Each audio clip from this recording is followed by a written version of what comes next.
السلام علیکم. کله تاسو د یو احساس کړی دی چې یو پیژندل شوی شخص چې تاسو پیژنئ او هغه کامیاب شي او تاسو چې د زړه لږ تنګ شي او لږ غوسه او قهر درشي او یا کله د ځان نه پوښتنه کړې ده چې د یو شخص تاسو وینئ چې هغه کامیاب دی، تاسو هم چې د هغې په شانتي امید ولرئ، تمنا ولرئ چې کاش کې زه هم دغه شانې کامیاب شمه، خو د دغه شخص په کامیابۍ باندې تا ته غوسه نه درځي او ته د امید نه لري چې الله رب العالمین د دې نه دغه کامیابي واخلي او ماته یې راکړي.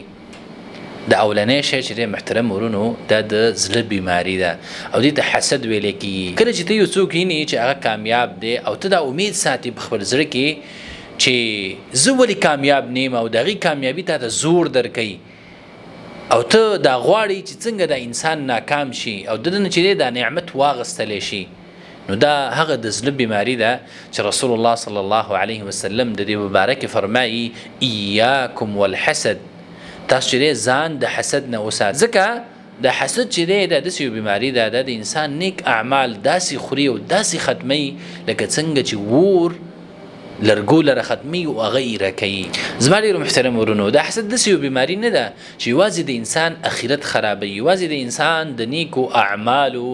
او د ثوابونو اجرونو خاتمه کوي، بلکې د انسان صحت ته هم چې ډېر لوی نقصان ورکوي. نو په کار هم دا ده چې کله ته داسې یو انسان یې چې الله رب العالمین هغې باندې احسان کړی، هغې له یو نعمت ورکړی، نو د هغې د زوال تمنا مه کوه چې ربه دې نه واخلي او ماته یې راکړي، او ولې چې دی الله رب العالمین په دې انسان باندې احسان وکړو او نعمت یې ورباندې وکړو په ما باندې نه دی کړی. نه، دا جایز دی چې ته د رب العالمین نه همدغه نعمتونه وغواړي، ربه ماته هم راکړي، د پلانکي په شان مال راکړي، د هغې په شان علم راکړي،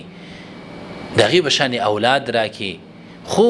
په زړه کې دا مه راوله چې ربه دغې نه واخلي، نه چې کله د اغستلو خبره راله او هغې ته د ضرر رسولو خبر راله او ستا زړه په هغې باندې تنګېدو، نو پوه شه زړه دې خراب شوی دی او زړه دې مریض شوی دی او د خپل زړه علاج وکړه، داسې نه چې هم د دنیا خرابه شي او هم د آخرت خراب شي.